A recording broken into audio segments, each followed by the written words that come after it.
Hi and welcome to Accent Excellence. I'm Chuck Lionberger. Coming up on this month's show, we're going to bring you here to Oak Grove Elementary School, where our staff is working with the Roanoke County Office of Community Development to look at the future of the entire Oak Grove community and how our students are getting involved in shaping the future of their community. Also, we're going to begin a series of tips for parents dealing with children with challenging behaviors, so you don't want to miss that. All that and more is coming up next on Accent Excellence. This is who I am. I can't do it alone. I'm a good person, and the truth is, I break the law. I ignore what my parents taught me, and I thought everything they said was a joke. No longer can it be said that I am my own person. I'll tell you one thing for sure. I've become a slave to the drinking crowd. I refuse to accept that I can be confident in myself and be popular without beer or drugs. A person like me can easily be forgotten. But wait, what if that's all wrong? What if I don't have to be forgotten? A person like me can easily be popular without beer or drugs. I can be confident in myself, and I refuse to accept that I've become a slave to the drinking crowd. I'll tell you one thing for sure. I am my own person. No longer can it be said that I thought everything they said was a joke. I ignore what my parents taught me and I break the law. The truth is, I'm a good person. I can't do it alone. This is who I am.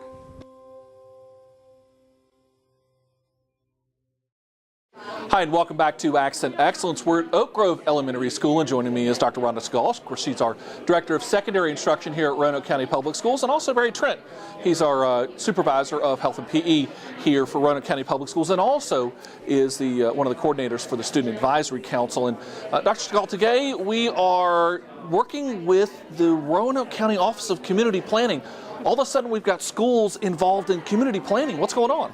So this came across our plates, and it's a once-in-a-lifetime opportunity that our county government and our school divisions able to work together in partnership and involve our students in real-world project-based learning, to where they're going to actually make decisions and get involved in community projects and help design and give feedback and create and then present, which are allows them to demonstrate the 5 C's, which are very important in 21st century education. So our county government's going to partner with us and allow our students to have a voice and to become active in their community and have some involvement in the development of our community. So today we are here with the staff, the teachers at Oak Grove Elementary, and so they are going through an exercise and talking about the redevelopment of the Oak Grove general community.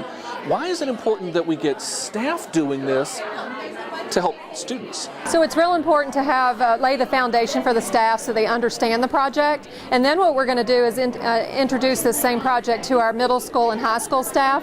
And the idea behind that is our teachers know the curriculum and they know what they're teaching day to day, and we want them to take these concepts and these ideas and dig into their curriculum and find ways they can support this activity in their day-to-day curriculum. And then that information is then going to come out and help support this project, and hopefully it will be vertical between elementary, middle, and high, and then eventually the high school will develop a plan to present back to the county government, and it will involve our curriculum, involved across all 3 grade levels. It will be true problem solving, and our students will be the leaders in this project. Now, Barry, our students actually have already gotten a head start on some of this. Back in late 2017, the Student Advisory Council had a session with the planning department, and you were there with them. Tell us about how that went. Yeah, Chuck, the Student Advisory Council is made up of students who represent all of our high schools and middle schools. There's a student voice to the school board, and in November we had about 30 of our students go through this exercise. It was not only just to gather information about the Oak Grove plan, but really to ask the students how could Roanoke County reach out better to a younger population to get their input. So our students had the opportunity to go through the exercise and then to respond to say, hey, if you want to hear more from students, this may be a way that you could get their opinions. And they made several suggestions that I think the department or the planning department really listened to and have actually put into their planning overall plan. And it's important that not only are we giving students the opportunity to have their voice, but also to be involved in shaping their community. Mm-hmm. But it's huge, and I think they get excited about that. And it's, the plan is going to be their plan when they're young adults in Roanoke, hopefully they'll be seeing some of this come to fruition. So now from here, though, this is heading into the classroom. And what are some of the ways that you can see this going into the classroom? So the teachers, the idea here, the teachers, while they're planning, they're probably thinking, their brains are constantly turning about creative ways to add authentic, engaging activities in the classroom. So we're hoping that the teachers are going to walk away from this and start thinking of ways they can tie their curriculum into this project. And then as we get more involved and have them become more involved in the project, it will help guide the project in the direction, and then the teachers are a key component because we have to have liaisons at each of the 3 schools, and our teachers would serve as those liaisons that are going to connect the classroom to the project and the project back to the classroom. And it's one thing that you had mentioned earlier about cross-curricular, making this a vertically integrated program so that, while we have students who may be here at Oak Grove coming up with some ideas, sending it up, but then also coming right back down. Yes, absolutely. We could see where the elementary students could, if we're talking about a playground, for example, they could, middle school students could come and interview elementary students about what they like and what they enjoy in a playground. And then the middle school students could design some playgrounds and have some ideas and do some research around that. And then the information they gather, then they could then take it to the high school. And at the high school level, they could expand it further. They could do more research. They could do CAD designs. They could prepare their presentation. And then the elementary, middle, and high kids could come together as a leadership group and decide how they're going to present back to the community development organization to present their plan and to talk about options. And again, also as part of this, when we talk about all those 5 C's, and one very big C that's all part of this is citizenship. It is part of what our students need to be doing to have their voice and be part of their community. Yeah, absolutely. It's imperative that our kids have a voice, that they're involved in their community. We want them to come back into our area. We want them to become our teachers, the workers in our workforce, and we need them to come back. And if they are young adults and they come back here and they have raise their children, they may go to the park that they actually had a voice in, or shop in these shops, when they're newly renovated. So it is important that we hear their voice because they're the ones who are going to be living in this new development. Most likely not. Some of us may not get to experience that, but they will. Yeah, and so it's all important about, again, shaping the future of our community. Here in schools, we're doing that every day in the classroom, and now we're doing that even outside and beyond the classroom. So thank you guys both for being with us, and again, see our partner station for Roanoke County Today for more about this particular event and also for information about community meetings coming up later this year. But stay there because we also have a lot more Accent Excellence still to come. The Roanoke County Sheriff's Office presents the Avoid Program, a personal safety class designed to help citizens with information, tips and tricks to help gain awareness of their surroundings, strategies to help plan for the unexpected, and the confidence to deal with encounters that may arise in order to enhance personal safety. The cost of the class is 10 canned goods or non-perishable items, which will be collected at the beginning of the class. Registration is on a first-come, first-served basis. For more info, call 540-283-3107. Our four-legged friends make us smile all year long. Isn't it time we return the favor? The Regional Center for Animal Care and Protection needs your help to help keep these pets happy and healthy. Our goal is to keep pets in loving homes and out of shelters. You can make this happen by donating to the RCACP Food Pantry any time of the year. The following donations are needed: canned cat and dog food, dry cat and dog food, cat litter, and toys. Residents who need to pick up food can do so at 1510 Baldwin Avenue Northeast. Hi, and welcome back to Accent Excellence. Joining me again is Dr. Greg Killow. He's the superintendent here at Roanoke County Public Schools. And also joining us is George Assett. He's the director of operations here. And guys, we're going to be talking a little bit about snow. We're right in the middle of winter. We've still got quite a ways to go before we can think about, warmer weather in spring and all of that. So we thought we'd take a few minutes and kind of talk a little bit about the process and what we all go through when it comes to the decision to keep schools open, to delay schools, or possibly to close schools. And Dr. Killow, we'll start with you. One of the things that we have heard from a few folks is asking, well, what's the criteria that we're looking at to make that kind of decision? And the answer is we really don't have any criteria, and there's a very good reason for that. Yeah, there's a big reason because there's so many different variables. We have to look at, the conditions of the road. We have to look at the temperatures. We have to look at what we have with student needs because, when we're looking at, but not only bus transportation, we're looking at parents on the roads, we're looking at students on the roads, we're looking at students, even when the cold weather hits, are they going to be able to get a lunch? Because we have numbers of students that have free and reduced lunch. And so we're trying to meet their needs. So, this process involves a whole team and a whole large group of people. And George, you're a part of that team, and many of the transportation folks are out and about. And, a snow day is a very, very busy day for many of our transportation folks. There's a lot of information we have to gather when it comes to trying to make that decision. And so what are some of the pieces that the transportation staff are doing when it comes to pre-storm, during storm, and even post-storm? Yeah, well, what we do is identify storms at least a week in advance. That's what and we follow them and track them during the entire week to see if they become a reality or not. Once we get closer to the event date, we continually watch it, basically hour by hour, but it really is something that we continue up until the start of the event. Once the event begins, we are, depending on the time of day, we send our crews out onto the roads to take a look around. We do have, our vehicles are equipped with air and road temperature monitors so that we have an idea of if the ground will, if the precipitation starts, if it will freeze on the roadways. We continue to watch this for hours, and at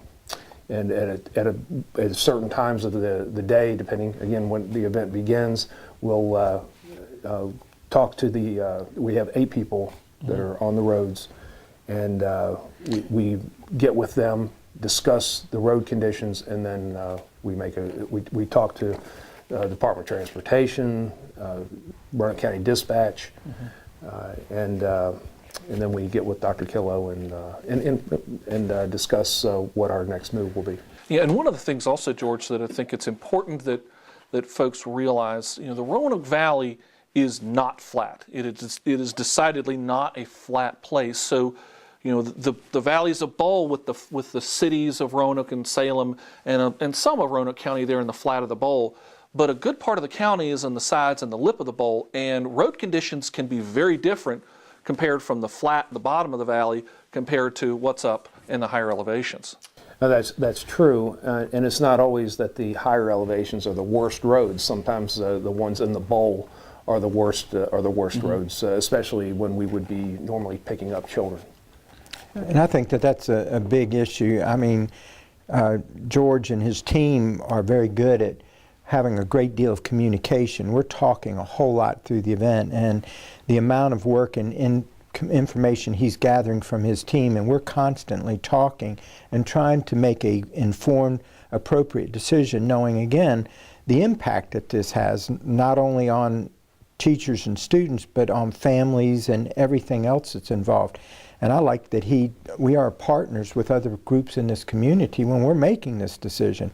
And as he said, this county is so diverse. It could be the bowl, it could be one part of the county versus another part. And, we have to make a call for the entire system. And speaking of making that call, one of the things that we have made a very concerted effort is to try to give parents as much advance notice as we can give. Sometimes we can give a lot, sometimes not so much. And there's a very good reason that we want to do that. Yeah, and again, I thank George and his team for the great work, because again, we know that calling people at 5:30 in the morning and trying to figure out what they're doing with daycare, knowing the difference between a 2-hour delay and knowing that possibly if we may still have to cancel after a 2-hour delay, the impact that makes. We have 14,000 students, 2,400 employees, and you talk about all that. We have all these students, juniors and seniors, that would be driving to school. We have to take all that into account. So when we make that decision, we're trying to give people enough notification so that they can stabilize their life without losing time in school. And it's that balance and trying to be good. And I was really appreciative of getting the pictures from George in this past event, because he shared them with me. I thought these were just wonderful. We need to let people know what we see when we're out there that they may not see. And that's one of the things that, again, is very challenging, I think, for some of the folks who are watching this, where, again, some areas of the county, we might have one style of condition, maybe even just wet roads, whereas, a couple, 20 miles away on the other side of the county, we have inches of snow or considerable ice, because Roanoke County is quite big. And George, for a bus, buses are different than cars, and I think some folks maybe don't necessarily appreciate that a bus has some different requirements and different type of surfaces that it works best on than a vehicle, especially when it comes to winter weather. They do. They're also, in addition to that, in an early morning weather event that may seem minor, we still have to prepare those buses to be able to get out onto the streets, and cleaning them off and getting them prepared, as well as the schools, making sure that they are cleared of that the parking areas and walk areas are clear, and getting ice melt down to make sure that there's no slipping. Now, when the buses hit the streets, we do have some buses with on-spot chains. Those are not something that we necessarily want to use. They are in the event that a bus makes at a stop that they didn't see black ice, or gets into a snowy area, they can drop the on-spot chains or activate the on-spot chains and get out without any issues. Those aren't anything that we would use on a daily basis, though. And really, when you're hearing George talk all about it, everything that we've been discussing all comes down to one single word, and that's safety. Safety of students, safety of staff, and frankly, the safety of our parents who may be taking kids to school. That's right. So, again, guys, we very much appreciate it, and those are some of the factors that come into play as we go across and we work on the decision, sometimes a very difficult decision, to decide whether to keep schools open, delay, or close schools. So we hope that helps you out a little bit. George and Dr. Killo, again, thanks for being with us, and we want you to stay right there because we still have a lot more Accent Excellence still to come. I want to be a teacher. I want to be a professional athlete. I want to be cool. I want to be accepted. I want to fit in. I want to be popular. I want to be invited to parties. I don't want to be invisible anymore. I want to be part of the in crowd. You think you have to drink to be in the in crowd, but giving in to peer pressure isn't going to get you anywhere. Be true to yourself to accomplish your big dreams. A house will always look like a house, but what makes a house a home? Laughter. Kindness. Oh, there it is. Love. Hope. Family. Could you provide a home to a local youth in need? Learn more about foster care today and help make a house a home.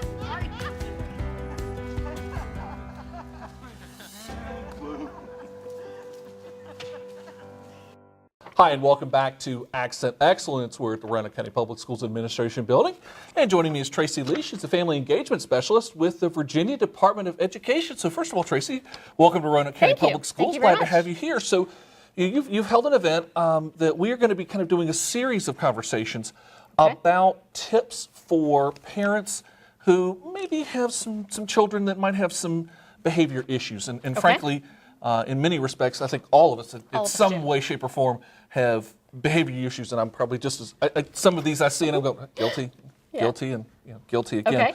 But we thought we might kind of cover these in a series to try and help parents with some of the highlights of some ways to help address some of those challenging behaviors that we see at home that sometimes can kind of find their way into the classroom.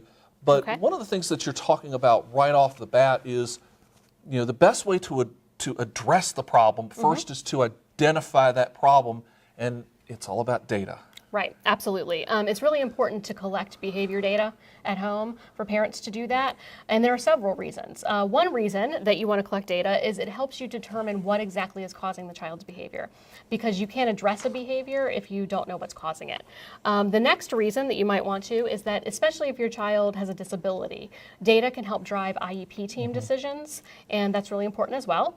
Finally, if your child has a disability, it IEP meetings can be a little bit emotional for parents. As a parent who's been in one, I can tell you that it's easy to let your emotions get the better of you. Sometimes if you can present your information in the form of data, it can help you keep your emotions under control. One of the things I think that is especially helpful for data is that we're starting to look at patterns because when we're parents and we've got children, we're in the trenches every single day, day in and day out.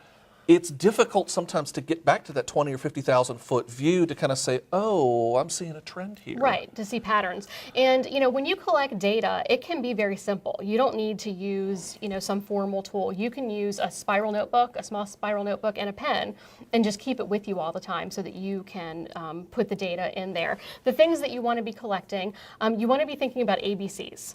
You want to be thinking about A as an antecedent, and that is what happens immediately before a behavior takes place. The B is the behavior, what it is that the child's doing, and then the C is the consequence. What is the consequence that you as the parent imposed, or maybe that the world imposed as a result of this behavior? So for example, you could look at a situation where you told your child to clean his room. That's the antecedent. Okay? The behavior is that the child got very angry and threw a tantrum because he didn't want to clean his room. And then the consequence, the C, could be that you put the child in timeout. So if you're recording this behavior and you're recording it over time, what you might find is that the behavior is repeating. The behavior isn't stopping. So the consequence that you're putting in place might not be working well. So for example, if the child doesn't want to clean his room and you're putting him in timeout, he's not having to clean his room. So maybe you're reinforcing a behavior that you wanted to be stopping. With that then, I guess the question then, once you've collected it, okay, what do you do next? What you want to do is look for patterns. So in addition to the ABCs, you want to record things like what time of day are behaviors occurring. You might find that most of your child's negative behaviors are occurring between 4 and 6, which might mean over time that you figure out, well, from 4 to 6 is when he gets home from school, he's really tired, we haven't had dinner yet, and that seems to be a time that's a problem for him. So you can try to figure out what can you do during those hours that might positively impact his behavior. You want to record things like, was the child sick at the time that the behavior occurred? Was something going on in the child's life, like mom got deployed, or grandma went into the hospital, or somebody teased him at school? You want to record things like that. And you also want to record data on when the child is exhibiting positive behaviors. So if there was a day when your child didn't exhibit any negative behaviors, try to record some details about that day. So you can figure out, why might he not have exhibited negative behaviors that day. So you're looking for patterns. And I guess many of this would also help to kind of identify some of those triggers. Right. Because then if we know what's triggering possibly a negative behavior, we can try to address that trigger. Absolutely. But you did also mention something there about recording positives. And we're going to talk about, this is going to kind of be a recurring theme through all of these, is really working hard to not just highlight, but identify the positives. Right, absolutely. It's important when you are seeing your child exhibiting positive behaviors, you want to say something. We're very motivated to speak up when we're angry at someone. We're not as motivated to speak up when we're happy with them. So when you see your child doing the good things, you want to tell him, I see you and I appreciate that and I'm really, really proud of you. One thing that, of course, we also want to encourage with parents is ask for help. And here at Roanoke County Public Schools, as many school systems all across the state and also the state as well, has resources for parents, our own Parent Resource Absolutely. Center. Ask for help. Yeah, there's help to be had. You can go to your Parent Resource Center. That's a great place for parents to start. Teachers can help, counselors can help, administrators can help. And even if they can't help you, they might know resources outside of the school division that can help you. So the school is always an excellent place to start. Because it's all about, we talk a lot here at Roanoke County Public Schools about building relationships. Yes. And parenting is a relationship not just between the parent and the child, but it's also between the parent and the school system and the teacher as well. And it's really, really important to have a constant dialogue. Right. When the parents and the teachers are working together, the parents and the schools are working together, the outcomes for the children are going to be better. What are some of the pitfalls and some of those things possibly when collecting data that some of the mistakes that parents sometimes make, or maybe often overlook, because we all are not real fans of, I've got to take a log of all this kind of stuff. One of the pitfalls for a lot of people is that they might record behavior data for 2 days and make the determination, well, I don't see any patterns, so there's nothing that I can do with this information. Well, patterns occur over time, and so you really do have to commit to doing it over time. And again, you don't want to overcomplicate this. This can be a little notebook and a pencil, and you just write down, told kid to clean the room, had a tantrum, sent him to timeout, 4 o'clock in the afternoon, was feeling well, and then that's it. It doesn't have to be complicated. But every time the child exhibits a negative behavior, if you do that, you can go back and you can look and you can find the patterns there. Well, there's a lot of great information. Again, many of these resources are available in our Parent Resource Center, so just check us out online on the Roanoke County Public Schools website, or come on out here to Central Office and come in to our Parent Resource Center. We'd love to have you here, and there are a lot of resources that are available. Again, I want to thank Tracy for being with us, and we'll be talking again very soon a little bit more about encouraging positive behaviors. But that's coming up next time on Acts and Excellence. But for now, stick around because there is more Acts and Excellence still to come. If you would like to adopt a pet, did you know that you can also go to the RCACP website and their Facebook page to look at pets for adoption? It's easy to do. Simply go to their website at rcacp.org or visit their Facebook page. Both sites include information and pictures of animals waiting to be adopted. Help make a difference in the life of a pet today. Adopt from the Regional Center for Animal Care and Protection.